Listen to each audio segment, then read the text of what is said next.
안녕하세요, 신작가입니다. 지난해 8월 일본이 안보상이라는 이유로 한국을 화이트 국가 리스트에서 제외했습니다.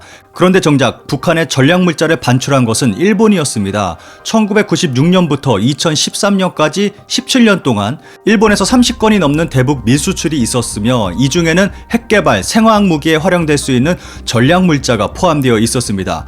불화수소가 옴질리기 위해서 사용했던 치명적인 살인가스와 김정남 암살에 쓰인 VX 신경작용제의 원료로 사용될 수 있다고 공포감을 조성하며 한국을 몰아붙인 일본의 행동이 정말 어이없기만 합니다.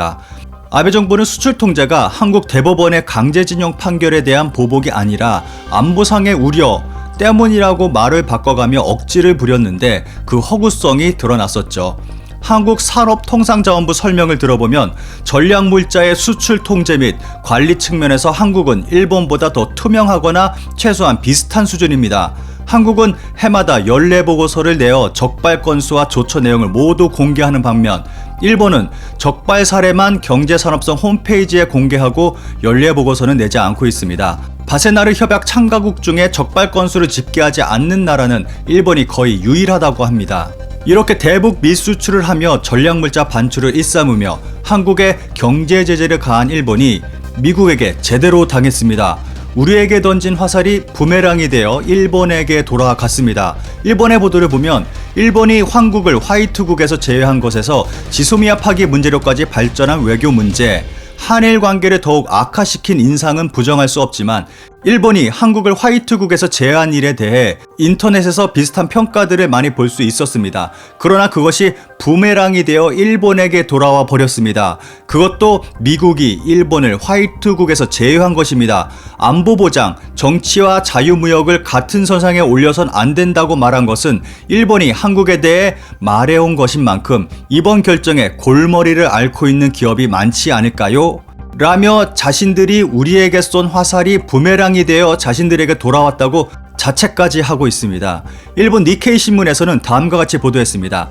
미 재무부는 안보의 관점에서 대미 투자를 규제하는 대미 외국투자위원회의 신고를 면제하는 화이트국 목록을 발표했다. 2월 13일 시행 외국인 투자 위험조사 현대화법의 새로운 규칙에 적용된다. 작년 가을 일본은 개정 외환법을 성립시켜 미국과 보조를 맞춰왔지만 선정되지 않았다 라고 보도하고 있습니다.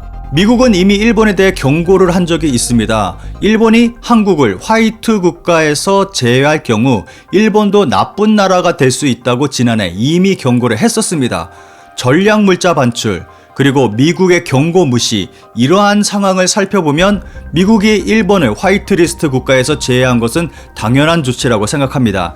그렇다면 이번 미국의 일본에 대한 화이트리스트 국가 제외로 인해 일본이 받는 타격은 어떨까요?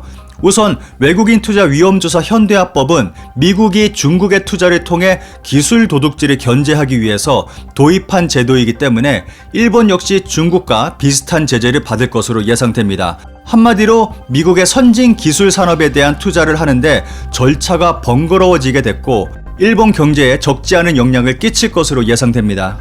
지난 영상에서도 말씀드렸지만 일본이 우리에게 벌인 경제 제재로 인해 오히려 일본이 더 큰 피해를 입고 있다는 것을 일본 언론들은 이제서야 인정하고 보도하고 있습니다.